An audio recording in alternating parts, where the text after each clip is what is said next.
Why shouldn't U.S. officials use mobile devices when traveling to foreign countries, especially if they're discussing classified or sensitive information?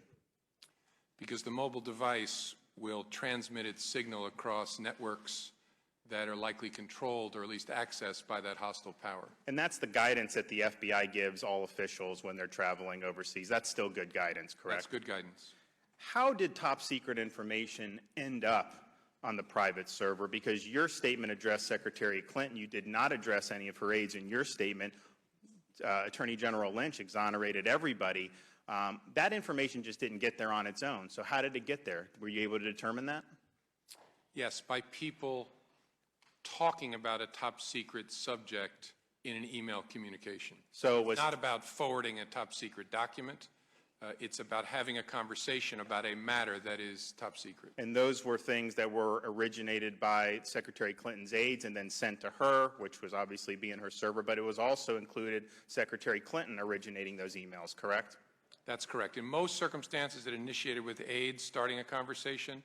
In the one involving top secret information, Secretary Clinton, though, also not only received but also sent emails that talked about the same subject. And of that top secret information that you found, would somebody who was sophisticated in those matters, should it have been obvious to them that that was very sensitive information? Yes.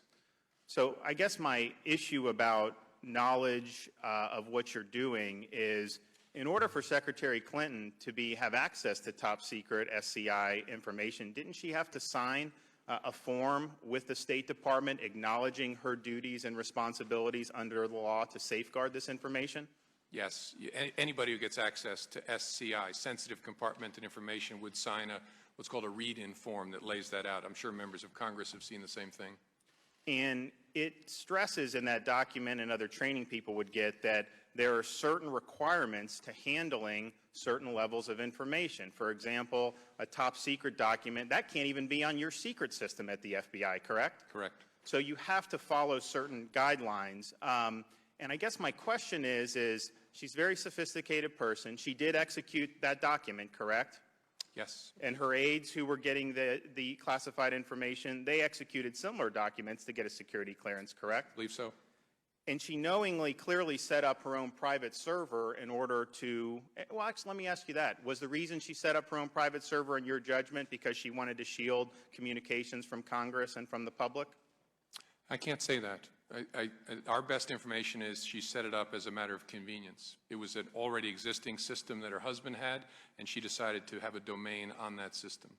So the question is very sophisticated. This is information that clearly anybody who had knowledge of security information would know that it would be classified. But I'm having a little bit trouble to see, how would you not then know that that was something that was inappropriate to do? Well, I just want to take one of your assumptions about sophistication. I don't think that our investigation established that she was actually particularly sophisticated with respect to classified information and the levels and the treatment. And so far as we can tell, isn't she an original classification authority, though? Yes, sir. Yes, sir. Good grief. Well, I appreciate you coming, and I yield back the balance of my time. I thank the